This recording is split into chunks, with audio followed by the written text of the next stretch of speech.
6-Minute English from bbclearningenglish.com.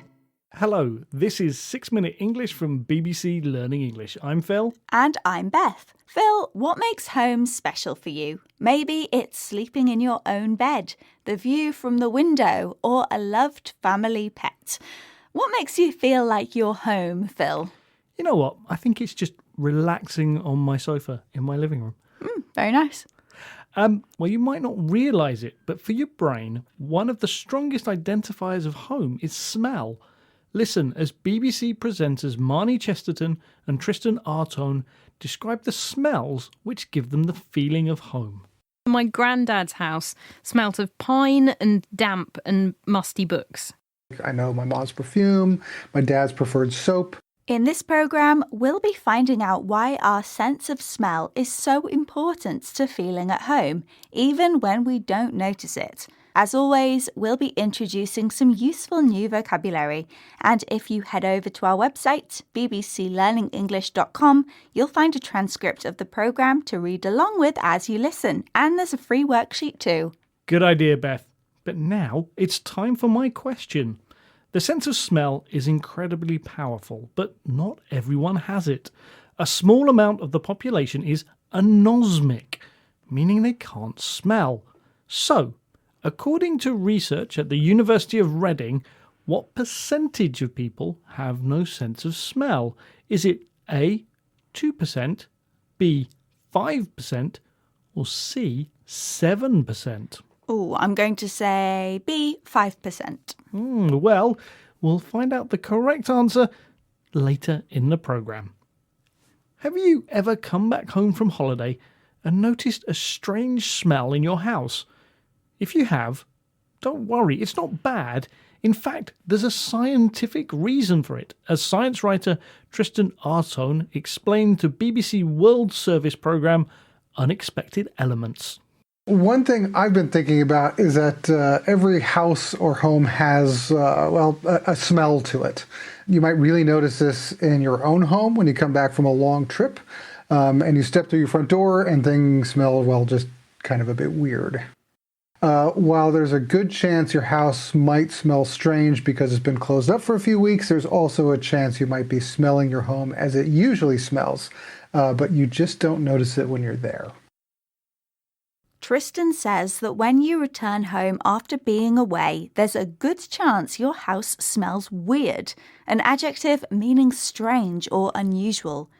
If you say there's a good chance that something will happen, you mean there's a high likelihood or probability of it. The truth is that every home has a smell, although we're so used to it, we usually don't notice. When we breathe in, receptor cells in the nose detect molecules in the air and send them to olfactory organs in the brain. These analyse the smells for danger. The reason you can't smell your own home is that it isn't a threat to you. Here's science writer Tristan Artone again explaining more to BBC World Service programme Unexpected Elements. Well, by filtering out common, non-threatening smells, it makes it easier to detect things out of the ordinary that might be dangerous. So, for example, if you forget about your toast and it starts to burn, you can typically smell that quickly because it's a change to the environment that you're in. Then the other parts of your brain kick in to understand the smell of smoke as a potential harm or threat. But even if we can't smell our own homes, the scent of them still matters because it's entangled with our recognition of comfort and security. By filtering out familiar smells, our brains are able to detect other smells which are out of the ordinary, unusual or uncommon, and which may be dangerous. To filter something out means to remove or separate something unwanted from something else.